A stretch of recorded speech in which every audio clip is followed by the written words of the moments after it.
আসসালামু আলাইকুম বন্ধুরা, হঠাৎ করে আন্তর্জাতিক ক্রিকেট থেকে অবসরের ঘোষণা দিলেন সাকিব আল হাসান।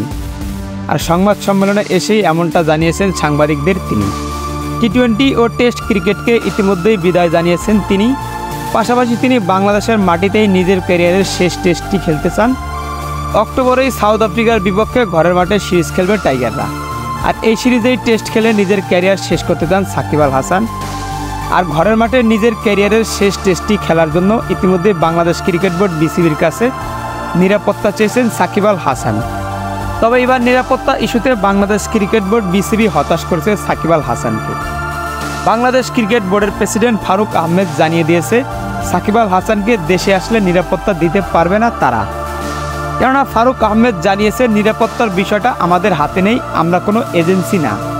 বাংলাদেশ সরকারই এ বিষয়টা দেখবে, সরকার নিরাপত্তা দেবে সাকিবকে।